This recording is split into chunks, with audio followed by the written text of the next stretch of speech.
Bem, essa é a parte 3 do nosso encontro, né? Nós vamos ter só mais um na próxima sexta-feira. Isso não foi combinado, hein? Mas é um assunto que causa realmente muito interesse em todos nós. E toda a nossa série está sendo baseada numa frase, né? Que é a frase: você é a pessoa que você está procurando está procurando. Então você é a pessoa que você está procurando está procurando. Então na primeira semana nós falamos do mito da pessoa certa, né? Que em vez de você ficar procurando uma pessoa certa, em vez de você ficar procurando esse o perfect match, né? Aquela pessoa perfeita que vai encaixar com você e tudo mais, é melhor você estar se tornando a pessoa certa, é melhor você estar buscando ser essa pessoa certa e nesse caminho de se tornar essa pessoa certa, que é o relacionamento e não a química que vai determinar o sucesso do seu relacionamento conjugal, lógico que sempre pautado na palavra, sempre capacitado pelo Espírito Santo do Senhor. E falamos um pouquinho sobre o nosso caminho, o que a gente tem feito. Então nós falamos que o seu passado vai se tornar o seu presente, que vai impactar o seu futuro, né? Que o seu pecado vai te achar, que a história que você está construindo vale a pena, ou senão não vale a pena. Ou seja, você precisa entender que o que você faz hoje importa, não somente para a eternidade, mas importa para como você vai se relacionar no futuro com sua esposa, com seu marido. Então é muito importante a gente entender que às vezes a gente passa um ano planejando o casamento e a gente já tinha passado 7 anos nos capacitando para destruir esse casamento, que nós ficamos só interessados na química do namoro e não no relacionamento. Então nós não praticamos o relacionamento em casa, com nossos pais, com os nossos amigos, com a pessoa do sexo oposto, e isso acaba complicando porque nós não aprendemos a nos relacionar. Isso é uma coisa que vem com a prática. Segundo encontro, que foi semana passada, nós falamos um pouquinho sobre essa visão bíblica da mulher, né? E mostramos que na nossa cultura a mulher é vista como uma commodity, ou seja, como algo que você pega, usa e depois você troca, é um bem igual ao outro, toda mulher é igual a outra, é isso que a nossa cultura fala. Mostramos um pouquinho lá atrás, que era pior do que é hoje ainda, que, por exemplo, um senhor de uma escrava, ele podia bater nela, matá-la, nenhuma lei era contra isso. E que as palavras de Jesus, as palavras de Paulo, as palavras de Pedro em relação ao relacionamento de homem e mulher, em relação ao como um homem deve tratar uma mulher, fizeram um impacto gigante naquela cultura e um impacto gigante na história da humanidade em relação ao trato da mulher. O cristianismo, historicamente, vamos falar assim, uma religião que trouxe dignidade para várias classes e para vários tipos de pessoa, começando ou incluindo as mulheres. No primeiro século, as pessoas que mais se convertiam eram escravos e mulheres e também soldados. Então a gente viu que todo tipo de mulher merece ser amada. Todo tipo de mulher merece ser honrada, respeitada. E Pedro ainda fala para os maridos: olha, se você não honrar e não respeitar a sua mulher, suas orações vão ser interrompidas.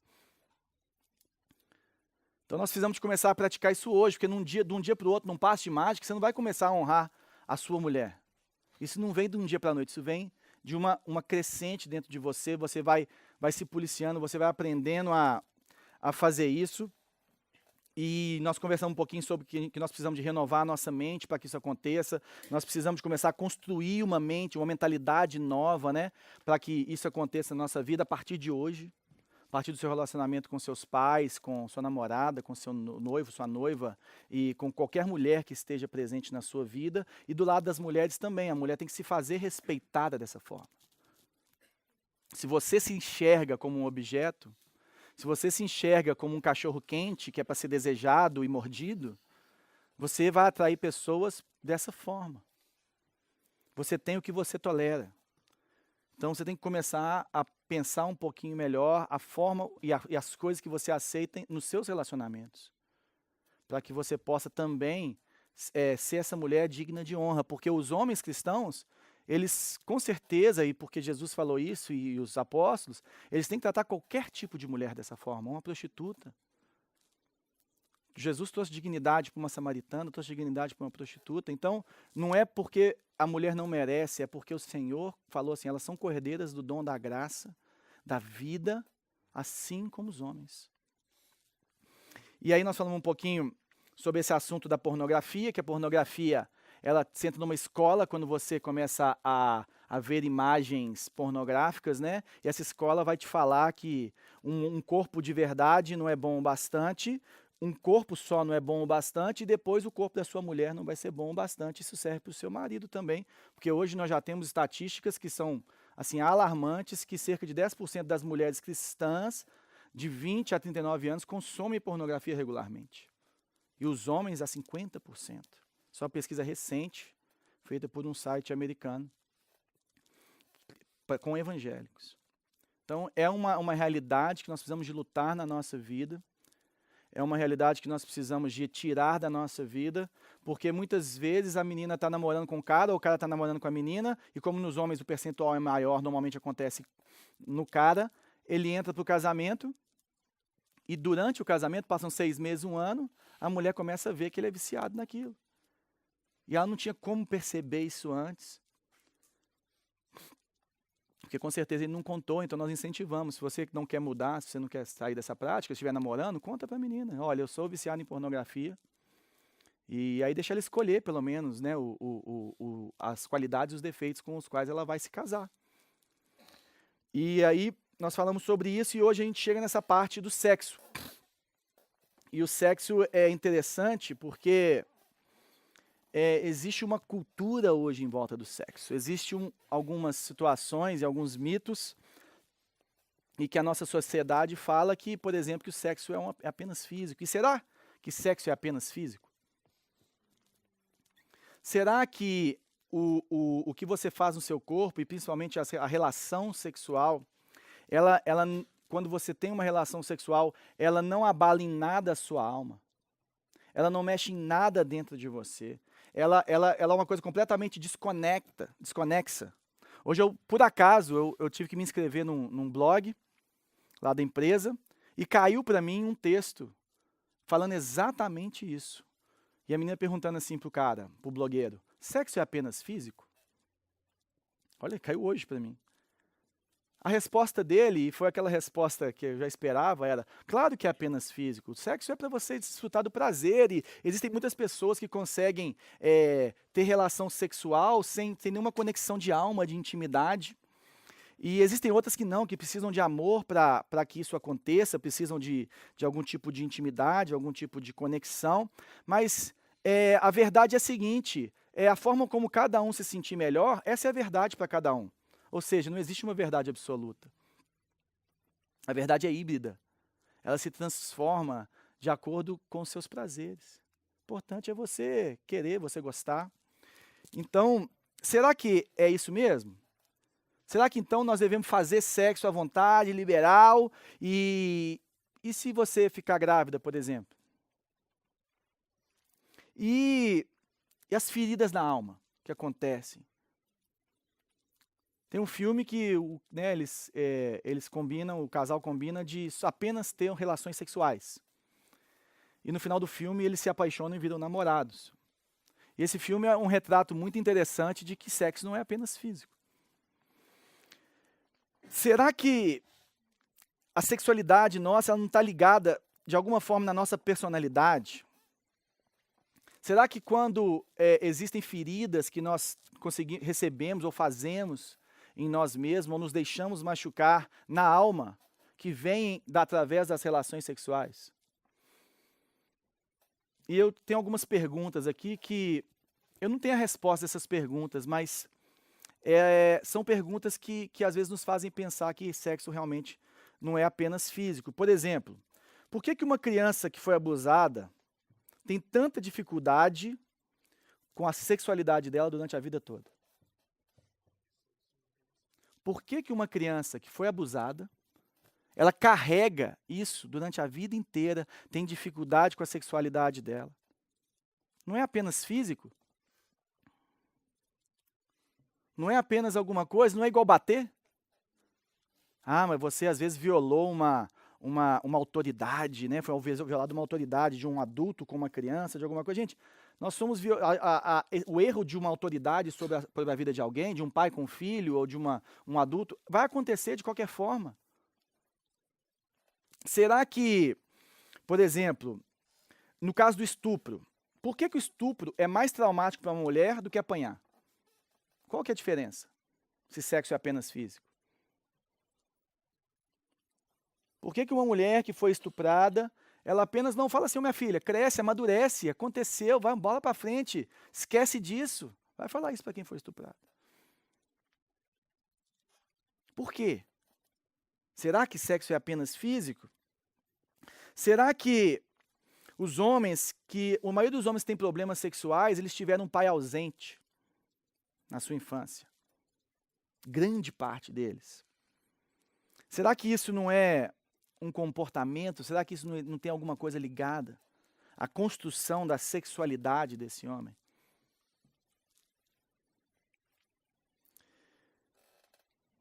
E por que quando nós formos falar de sexo e de sexualidade, as pessoas são tão fechadas? Quantos pais, não preciso falar, mas assim, queria que você pensasse, quantos pais aqui sentaram para conversar com você sobre sexualidade, sobre sexo? E quantos minutos durou essa conversa? 1 minuto? 5 minutos? Devem ter pouquíssimos. E também outros que, tipo assim, às vezes não tinham a compreensão a respeito disso e falavam assim, não faz, por quê? Porque a Bíblia manda não fazer e acabou. Entendeu? É isso que a Bíblia manda, filho, obedece e acabou. Por que não faz? É porque Jesus mandou desse jeito, entendeu? E é desse jeito que tem que ser e é assim que vai acontecer. Aceita que é melhor, vai fazer bem para você. Ele não está errado, não. Ele não está errado, não. Mas, por quê? Por que então que uma pessoa que é viciada em pornografia, ela não se abre facilmente para falar? Por que quando os casais vêm se aconselhar e eles têm problemas na área sexual, é tão difícil e fala assim, nossa, tem anos que eu lido com isso. E sempre tem uma história por trás daquilo. Sabe, será que quando você se envolve intimamente, sexualmente com uma pessoa, isso não vai te deixar marca nenhuma? Nenhuma. Nenhuma marca na sua alma. Nenhuma marca na sua vivência, nada que você pode acontecer. Imagina um bem extremamente valioso. Imagina, por exemplo, um instrumento musical extremamente valioso. Tem um violino que chama Stradivarius, que foi fabricado há muitos anos atrás, que falam que tipo assim, o som dele era como se fosse o som do céu. E só aquela família conseguia fazer, o pessoal não sabe se era a mão do pessoal, o pessoal não sabe se era a madeira que eles usaram, mas nunca se conseguiu copiar o som daquele instrumento. A ponto de um desses ser vendido por 3,5 milhões de dólares, um violino. Se eu trouxesse esse violino aqui agora e jogasse aqui para o Samuca, como é que você ia ficar? Você ia tratar ele de qualquer jeito, você ia jogar no chão, você ia fazer igual eu fiz com o meu violão aqui, coloca para o lado e tá valendo? De jeito nenhum. Como é que a gente ia tratar isso? Agora imagina qual que é o seu preço para o Senhor. Quão mais valioso do que um violino de 3,5 milhões de dólares você é para o Senhor? Quão mais valioso do que qualquer coisa que possa ser feita você é para o Senhor? Você é único. Um violino, ele fez vários dessa forma. Mas você é único. Então será que isso nos deixa viver a nossa vida e tratar a nossa sexualidade de qualquer jeito? Será que o Senhor espera que um ser que Ele comprou com preço de sangue, que Ele espera que alguém que é único para Ele, criação dEle, que Ele colocou o sopro de vida nele, que Ele criou para se relacionar com Ele, será que Ele espera que nós nos tratemos dessa forma? Porque a nossa vida é frágil. A minha vida é frágil, a sua vida é frágil. E quando a gente fala de sexualidade, talvez seja o ponto mais frágil da humanidade. E é interessante, a gente fica pensando assim, poxa, mas por que esse assunto de sexualidade é tão importante? Por quê? Primeiro, porque Deus criou a sexualidade. Existem impulsos dentro de você, vontades dentro de você que foram criadas pelo Senhor para ser bênção. E Deus criou isso para ser uma coisa assim, maravilhosa, assim, poderosa, a ponto dele falar e comparar o relacionamento dele conosco com esse momento, com a nossa sexualidade. E ele levou isso para um nível, só que a sexualidade do homem, criada por Deus, ela tem que ser traduzida em intimidade. Intimidade. Sabe o que quer dizer intimidade? É você conhecer bastante e se deixar ser conhecido muito bem. Você precisa de chegar num ponto com a pessoa para que isso aconteça, ou seja, é num relacionamento de casamento, e nós vamos aprofundar nisso a partir de agora, em que você não tem nenhuma barreira mais para passar com essa pessoa. E que existe um padrão que Deus colocou no homem, que ele falou assim, não, mas os animais, eles se acasalam, eles fazem sexo para reproduzir, mas no homem eu vou fazer isso algo muito mais íntimo. Vou fazer isso algo muito mais poderoso. No homem, Deus criou isso de uma forma profunda, uma paixão, uma expressão de paixão imensa, uma expressão de entrega, de intimidade imensa, mas também algo muito frágil e algo que deve ser vivido sem medo. E a pessoa que está no jogo do amor, no jogo da conquista, no jogo da sedução, o medo dela é, se o homem não gostou do sexo, o que ela achou de tal parte dela? O que ela achou da performance dela? E ela fica vivendo escrava daquilo. Ela começa a ter uma sexualidade e um medo. Porque qual que é o medo? É o medo de comparação. Mas será que a anterior dele era assim? E também você que viveu ou vive uma vida de experimentar várias pessoas, você acha que isso não fica encravado dentro de você?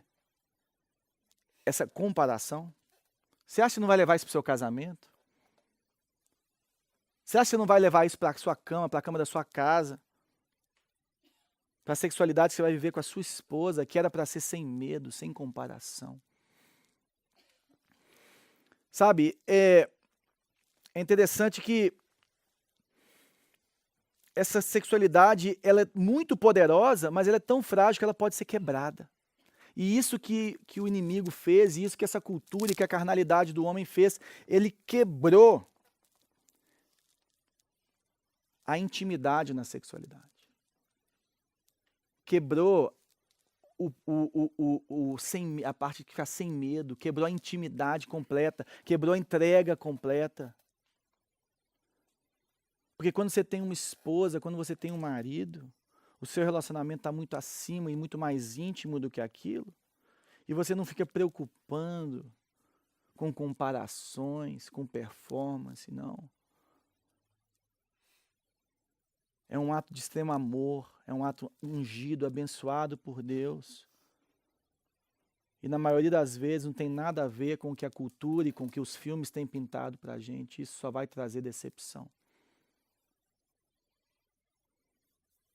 E para quem vai criando essa expectativa gigante, isso vai ser decepcionante, gente. E o tamanho da sua decepção e da sua cura é o tamanho da distância entre a realidade e o seu sonho. E a sua expectativa. E Deus criou a sexualidade para ser feito com algo bom. Sabe? Agora, quando a gente começa a experimentar isso de uma forma fora do padrão que o Senhor colocou, isso começa a ser ruim. E esse nível de intimidade que a gente espera, nós não vamos conseguir alcançar no casamento, a não ser que haja uma mudança em nós. Imagina, isso vem desde o princípio.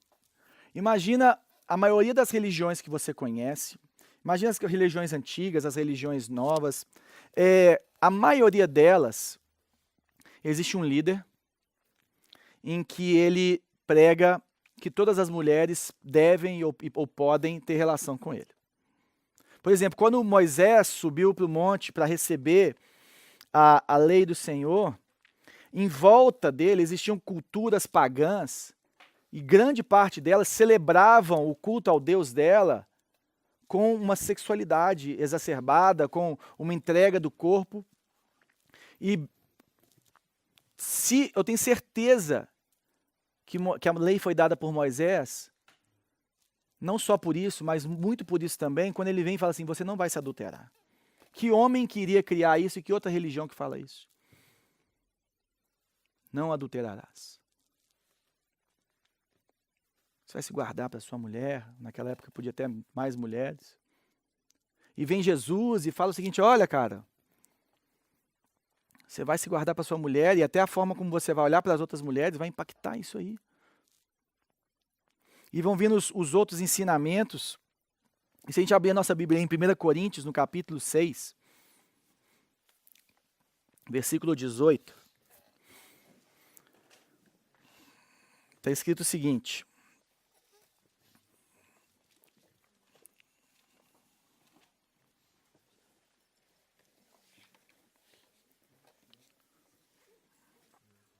Fujam da imoralidade sexual. Todos os outros pecados que alguém comete, fora do corpo os comete. Mas quem peca sexualmente, peca contra o seu próprio corpo. Mas peraí.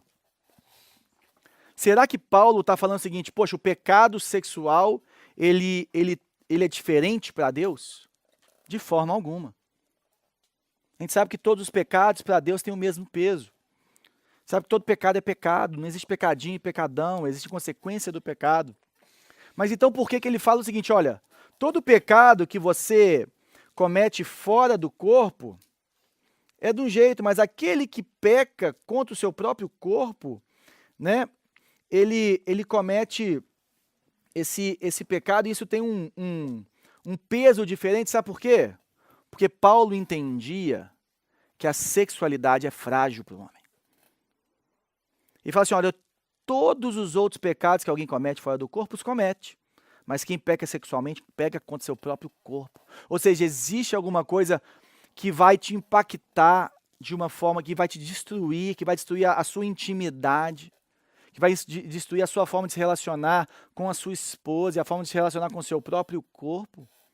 Que Paulo fala o seguinte, olha cara, toma cuidado quando você peca contra o seu próprio corpo, porque isso vai mexer lá no fundo da sua alma. Vai mexer lá no fundo da sua espiritualidade. Paulo fala, olha, o pecado contra o corpo e a sexualidade é algo muito frágil. E ele entendia, né? Porque isso te machuca profundamente, isso você pode carregar isso pro resto da sua vida. Tem gente que carrega marcas de problemas sexuais pro resto da vida. E nós oramos a Deus para que isso possa sair da vida das pessoas. Existem muitas pessoas que conseguiram sobressair, né, e vencer isso, mas todos lutaram contra isso, os que passaram por isso. No versículo 16, está escrito o seguinte, vocês não sabem que aquele que se une a uma prostituta é um corpo com ela? Não, mas peraí, João. Mas ninguém está se unindo aqui. Nós estamos chegando, a gente se diverte, né? E faz as nossas coisas, né? A gente, é como se fosse um esporte, né? Tipo assim, eu jogo futebol, eu pratico sexo, né? É a mesma coisa, eu ando de asa delta. Não, eu gosto de me exercitar fazendo sexo, entendeu? É apenas uma coisa, e a gente tromba lá e tá tranquilo, né? Pô, você faz jiu-jitsu, né? Como é que é isso? Eu não estou virando uma carne só com ninguém. Ninguém está se unindo, é apenas sexo, é apenas físico. Sabe, mas Deus desenhou isso para ser feito com uma pessoa só. E aí o que acontece? Você começa a se tornar um com várias pessoas. Você começa a se unir e a se tornar um com várias pessoas. E o que vai acontecer? Você vai perdendo a sua habilidade e a sua sensibilidade de ter a verdadeira intimidade. De realmente se entregar para uma pessoa. De chegar ao ponto, igual Paulo fala no capítulo 7, que fala assim, o corpo do marido não é mais dele, da mulher não é mais dela. Ao ponto de que vocês têm uma intimidade tão grande e aquilo se expressa também na sexualidade. Agora, quando nós nos tornamos um com todo mundo, nós vamos perdendo essa sensibilidade. E isso que o inimigo quer, tornar o nosso coração e a nossa forma de nos relacionarmos fria. Que o nosso coração vai endurecendo e o pecado vai endurecendo o nosso coração ao ponto de nós chegarmos e não conseguirmos mais realmente entendermos a intimidade e a fragilidade e o poder que existe na relação sexual e na sexualidade do homem. Olha aí o capítulo 19, versículo 19. Acaso não sabem que o corpo de vocês é santuário do Espírito Santo, que habita em vocês e que lhes foi dado por Deus e que vocês não são de si mesmo? Espera aí, quer dizer que o meu corpo é morada do Espírito Santo de Deus? Quer dizer que de alguma forma o Senhor já está se conectando comigo, ele tem algum propósito para o meu corpo? Que ele fala o seguinte, olha, é santuário do Espírito Santo de Deus. E esse corpo seu foi comprado por um alto preço. Sabia que Jesus morreu na cruz pelo seu corpo também? Sabia que Jesus morreu na cruz para que você pudesse ter a restauração e a santificação do seu corpo também?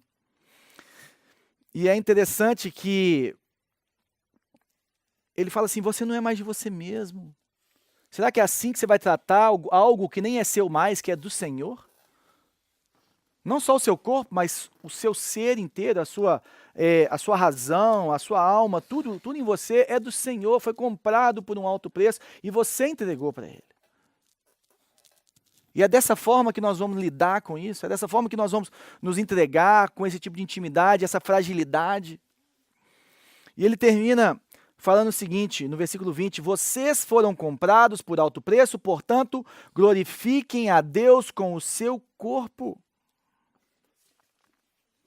Sexo não é uma questão de preferência, de escolha. Sexo é uma criação divina, feita com um propósito específico, feita para ser vivida dentro de um contexto de proteção, de bênção, que se chama casamento, que foi instituído pelo Senhor e que o Senhor ama de uma forma assim extraordinária.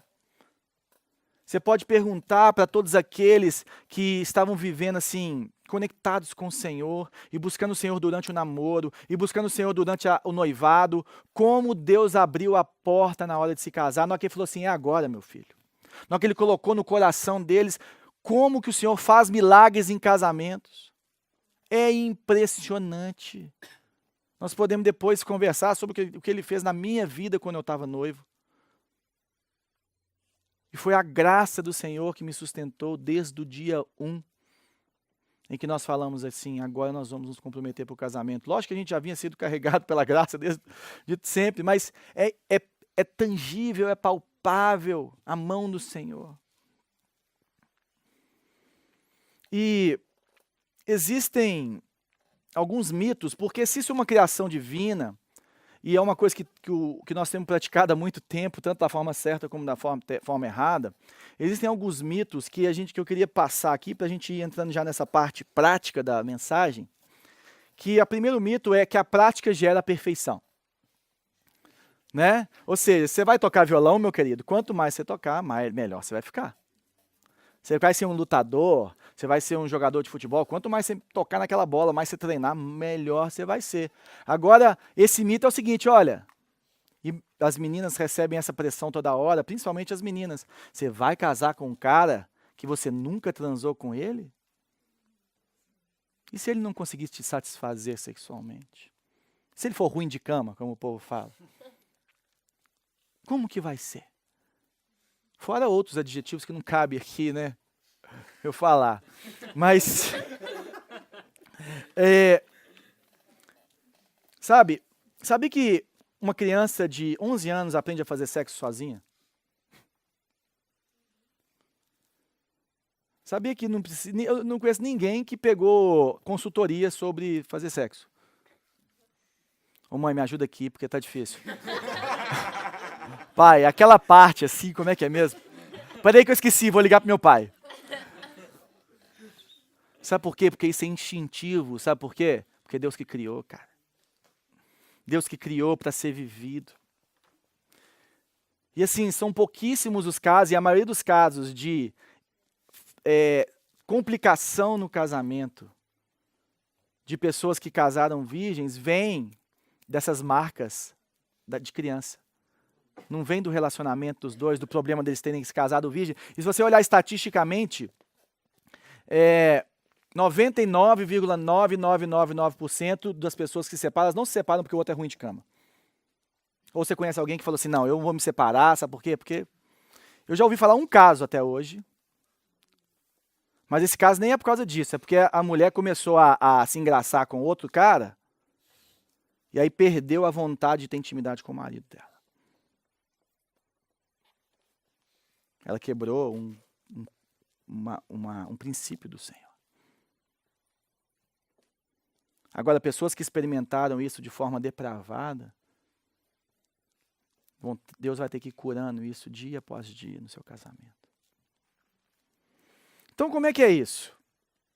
Existe uma verdade no casamento. Sabe o que sustenta o romance no casamento? Sabe o que sustenta essa intimidade no casamento? A exclusividade. E essa sensação de exclusividade é que vai trazer para você e para o seu cônjuge essa intimidade que nós estamos falando. E não a prática. E a cultura fala o seguinte, né? Ô meu filho, você não é macho não, sua mulher manda no você, vai lá e resolve lá com ela.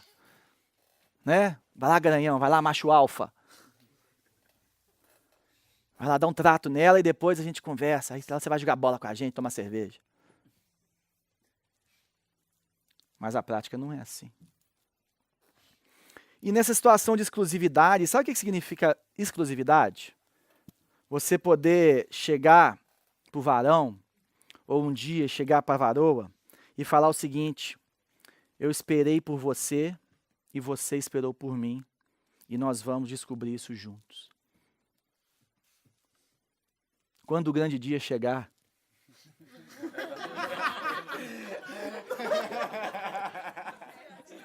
quando o grande dia chegar, você que desenvolveu relacionamento com o seu noivo ou com a sua noiva, vocês vão chegar lá no quarto, meu filho, pode deixar que Deus vai usar. E vocês vão poder conversar sobre isso, e vocês vão se surpreender com o tanto que um bom relacionamento e o tanto que uma transparência de alma, de coração, um com o outro, vai fazer a verdadeira diferença na sexualidade do seu casamento. Desde o dia 1, desde o grande dia. E sabe o que significa também exclusividade? É você virar para a pessoa e falar assim, eu só tenho olhos para você. Ou se não, você chegar para o homem ou para a mulher e falar assim, você sabia que eu tenho orado, esperado por você, muito antes de ter um nome ou um rosto para associar a minha oração? Você sabia que eu tenho orado e esperado por você, muito antes de ter um nome ou um rosto para associar a minha oração? Ou você virar para a pessoa e falar assim, eu sou capaz de dar tudo de mim por tudo de ti. Eu quero chegar naquele altar e dar tudo de mim. E eu sei que você vai me dar tudo de você. E não apenas uma noite de prazer. E não apenas uma sexualidade que vai quebrar a minha intimidade. E eu não quero passar o carro na frente dos bois. Sabe? Sabe o que alimenta o romance no casamento? Você saber que seu marido vai viajar durante 15 dias, 30 dias, e que você não precisa se preocupar se ele vai te trair ou não. O que ele está fazendo? Porque não se engane. Eu conheço muitas profissões que as pessoas têm que viajar muito, e muitos maridos, eles esperam ansiosamente por esses dias. O dia da pescaria, o dia da viagem para Belém, Dia da viagem lá para não sei aonde, para o Pará. Sabe por quê? Porque ninguém vai me ver lá, né? E o que o coração não vê, a alma não sente. Não se engane, meu querido. O que os olhos não veem, o coração não sente? Estava só vendo se você estava acordado, cara. É isso mesmo. E, sabe, é importante a gente saber. Sabe por que uma mulher que não tem essa preocupação em relação ao homem dela, sabe de onde vem? Quando você conhece a história dele ou dela antes dele se casar e se relacionar com você. Quando você chega e conhece o outro, porque você sabendo os caminhos que essa pessoa andou, você vai conseguir predizer os caminhos que ela vai andar. Isso, gente, é claro. Agora, o que você espera que Deus fale com você sobre sexo? Vai lá, meu filho, use e abuse. E lambuze. Se joga. Viva. Comamos e bebamos, porque amanhã morreremos. Não é verdade? Ou será o seguinte, que Deus vai virar para você e falar assim, cuidado com os caminhos que você está andando. Sabe por quê? Porque se você fizer isso, o máximo que você conseguir, o máximo que você puder, e de repente você vai querer chegar para uma mulher ou para um marido e falar o seguinte, olha, a partir de agora eu vou apertar um botão aqui dentro do meu coração e eu vou começar a ser fiel e eu vou começar a olhar só para você. Eu não vou querer continuar experimentando tudo que eu estava experimentando antes. Isso é andar nos caminhos de criança. Como nós falamos lá em 1 Coríntios, no capítulo 11. Nós temos que nos tornarmos adultos ou maduros, que Paulo queria dizer ali, né? Em relação à nossa sexualidade, em relação às pessoas que a gente convive, que a pessoa com que a gente quer se casar, porque se casar, meu filho, é uma grande decisão na sua vida. Com quem você vai se tornar família, a pessoa com quem você vai dividir as suas dores, as suas doenças, as suas alegrias, que vai ser mãe, vai ser pai dos seus filhos, que vai lá do fundo do coração dela passar os princípios pelos quais ela quer viver e quer passar para o filho. Porque uma das coisas que a gente não pensa quando está casando é o seguinte, que pai que esse cara vai ser para o meu filho? O que ele vai incentivar o meu filho a fazer? O que essa mulher vai falar com o meu filho? E nós precisamos de entender isso, sabe? Porque quando a gente começa a tocar nesse botão do nosso passado, isso vai mexendo profundamente com a gente. Principalmente para uns, isso é um motivo de grande tristeza. Para outros traz assim um remorso muito grande, traz uma culpa muito grande. E para alguns, graças a Deus, traz muita felicidade de olhar para trás e falar assim, até aqui eu tenho vivido com o Senhor. Agora, não importa o que você viveu até hoje, no sentido de, poxa, se você veio errando até aqui, quem sabe a partir de agora, você não consegue determinar a história que você vai contar. Quando você conhecer a sua namorada, futura esposa, ou quando você começar a querer se engraçar para cima de alguém, né, de uma forma santa, qual história que você quer contar para essa pessoa? Sabe por quê? Porque na hora que chega nessa hora, muita gente mente. Muita gente esconde. Muita gente omite. E isso aí vai estourar onde? Com 6 meses de casado, com 1 ano de casado, com 2 anos de casado, com 3 anos de casado, isso vai estourar. Porque o seu passado vai se tornar, o seu presente vai se tornar o seu passado e vai aparecer no seu futuro. Agora, o que tem aqui? Tem aquela pessoa que tem aquela história para contar que é o seguinte, olha, eu cresci na igreja, mas aí na adolescência eu resolvi experimentar a minha sexualidade e comecei a experimentar isso de várias formas, com vários homens ou com várias mulheres, e a partir de agora eu resolvi apertar um botão e vou viver só para você.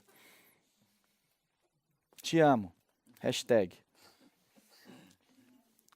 Agora tem aquela outra pessoa que fala o seguinte, olha, eu decidi honrar a Deus com meu corpo desde o dia que eu fiquei sabendo que isso era muito relevante para a minha vida. E desde quando eu tomei essa decisão, eu me preparei para você, meu marido, minha esposa. Não importa o seu passado, importa, a partir de hoje, você decidir contar uma nova história. Porque nós não temos que ter vergonha daquilo que nós nos arrependemos.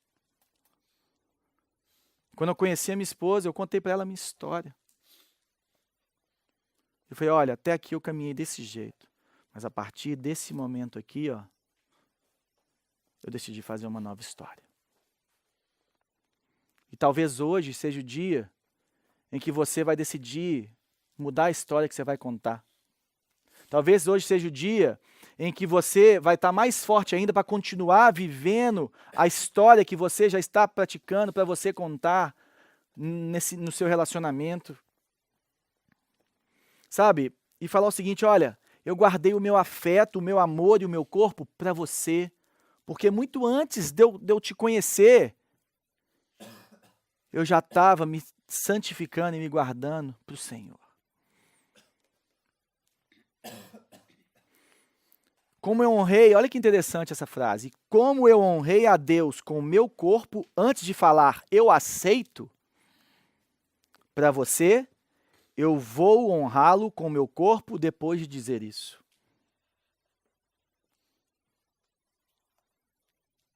Muito antes, eu decidi antes, eu caminhei antes, eu aprendi a ter autocontrole sobre o meu corpo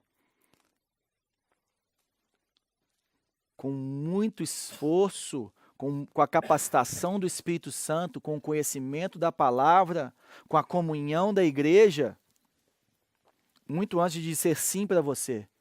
E eu tenho certeza que eu vou ter esse autocontrole depois disso, porque eu sei aonde eu tenho que vigiar. E o que eu queria que a gente saísse daqui fazendo? A primeira coisa é decidir agora, de antemão, o que é honrar a Deus com seu corpo. Você tem que decidir o seguinte, até que ponto eu posso, até que ponto eu não posso, o que eu vou fazer, o que eu não vou fazer com o meu corpo, para no dia que a tentação vir, no dia que a tentação aparecer para a gente, no dia que a situação acontecer, você já sabe até onde você vai. Então você precisa de meditar e entender em Deus até que ponto você sabe que você vai honrar ou não a Deus com seu corpo. Sabe por quê? Porque abrir mão de uma coisa agora, para algo melhor no futuro, gente, não é sofrimento não, tá? É investimento. Abrir mão de algo agora para algo melhor no futuro é investimento. E toda vez que você fala não para uma coisa, você está falando sim para outra. E não para muitas outras coisas. Então, para que você está falando sim hoje? E para que você está falando não? Quando você decide honrar a Deus com seu corpo e se guardar para aquela pessoa com a qual você vai se casar e você vai fazer uma aliança com ela, e essa aliança é selada no ato sexual,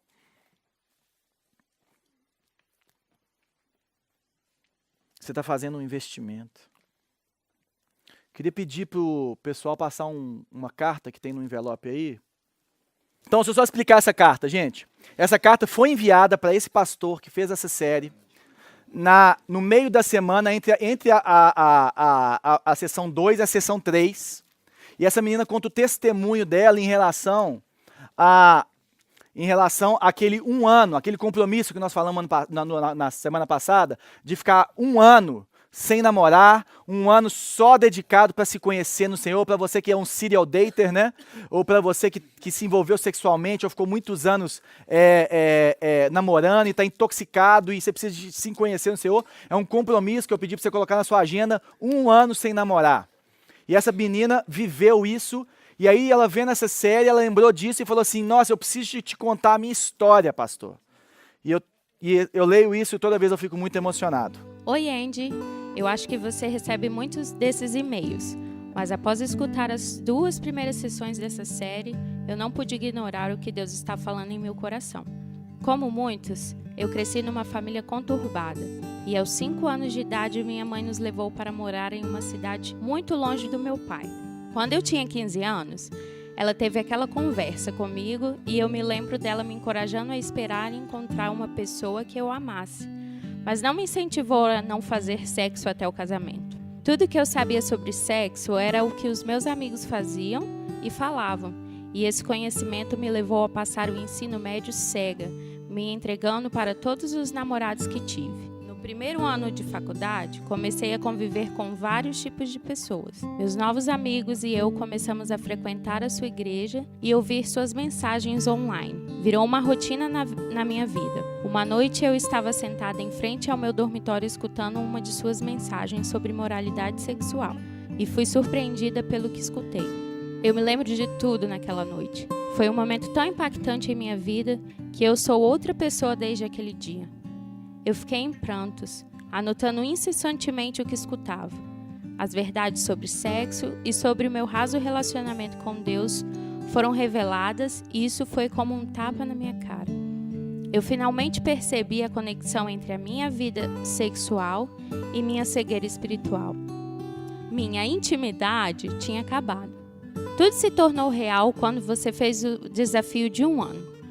Eu não tinha noção de como fazer aquilo, mas eu peguei minhas anotações e escrevi: 6 de novembro de 2007, sem namoro por 1 ano, sem sexo até o casamento. Eu o assinei. No dia seguinte, eu escrevi em meu diário: eu consegui um dia, Deus. Esse foi o maior desafio que já enfrentei. Tinha tantos garotos passando pela minha vida. Eu tive que cancelar meu serviço de mensagens e vagarosamente eu comecei a ficar sensível para o meu pecado. Um mês após o meu compromisso com Deus, comecei a senti-lo trabalhando em meu coração. Alguns meses depois, um antigo conhecido de colégio me chamou no Facebook. Ele estava trabalhando no Ministério de Adolescentes e percebeu através do meu perfil online que eu tinha mudado. Ele me pediu para contar a minha história e contei sobre o compromisso de 6 de novembro. Ele se tornou uma pessoa que me ensinou sobre as verdades do que Deus estava me mostrando e me ajudou com as confusões que eu ainda me envolvia. Com total pureza e altruísmo em meu coração, ele me levou para mais perto de Deus. Após o dia 6 de novembro, ele me chamou para sair. Eu fui, mas depois do encontro eu disse que queria ser apenas sua amiga. 4 meses se passaram, assim como alguns encontros com outros garotos, e ele me procurou novamente. Eu fiquei super empolgada de vê-lo novamente. Eu tinha pensado muito na falta de conteúdo dos outros encontros que tive. Nós continuamos nos falando e aos poucos vi as coisas se conectando. Eu vi a beleza do que Deus queria fazer através das nossas vidas. Ele era virgem e tinha se comprometido desde pequeno a se manter puro até o casamento. Eu não me sentia digna daquilo. Ele tinha um estilo de vida que eu desejava, mas eu não sentia que merecia e ainda queria me levar com ele. Eu vi Jesus nele. Eu era preciosa para ele. Era abril de 2009, 1 ano e 5 meses após meu compromisso de pureza, e vi o desdobramento do plano de Deus e começamos a namorar. Nossa história de amor continuou por pouco mais de 1 ano, e em julho de 2010, ele me pediu em casamento. Nosso relacionamento era baseado na amizade e na fé, e senti a confirmação de Deus. Marcamos nosso casamento para exatamente 3 anos. Após o desafio de Deus, sábado, 6 de novembro de 2010. Acabamos de comemorar 6 meses de casados. Estou chorando lembrando do que passamos. Se não fosse pelo 1 ano, em tudo que Deus mudou em meu coração, eu não seria capaz de amá-lo, como ele merece ser amado e provavelmente eu nem o teria. Somos muito gratos a Deus por nos chamar para histórias maiores do que teríamos escrito por nós mesmos. Obrigado por me escutar. Senhor, teu amor de graça nos atrai à redenção. Nós não temos tempo para perder com ressentimento sobre essas coisas, Deus. Nós temos, Pai, que nos arrependermos e caminharmos para o alvo, Senhor. Pai, nessa noite eu oro por todos aqueles, Pai, que não têm uma história tão bonita para contar. Eu oro por todos aqueles que em algum momento perderam-se dos trilhos do Senhor em relação à moralidade sexual, Deus. Pai, que eles não se sintam inferiores àqueles que ainda permanecem virgens. Que eles não se sintam, Senhor,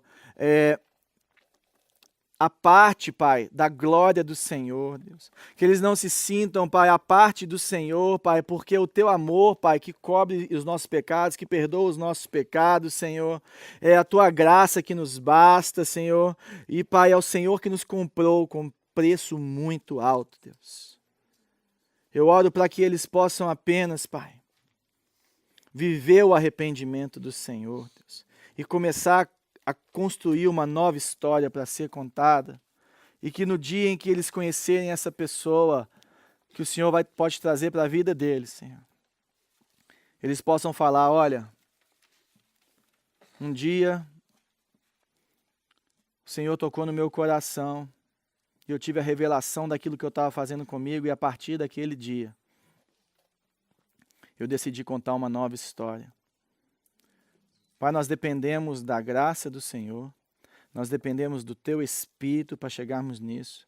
Nós dependemos, Pai, do conhecimento da Tua palavra revelada aos nossos corações, à nossa alma. Nós dependemos da comunhão da igreja, Pai, para nos tornarmos firmes, quentes nisso, como braseiros ali, Pai. Pai, em nome de Jesus, Senhor, muito obrigado, Deus. Muito obrigado pela sexualidade que o Senhor nos deu. Muito obrigado, Senhor, porque o Senhor coloca essa intimidade tão poderosa e tão frágil, Pai, para que seja cuidada com carinho, com zelo. Pai, que todos nós possamos chegar, Pai, nesse momento e poder contar essa história, Senhor. Nós queremos realmente, Pai, ter uma história maravilhosa para contar, Senhor. Uma história de redenção, uma história de graça, uma história de santificação, uma história que glorifica o Senhor. Em nome de Jesus.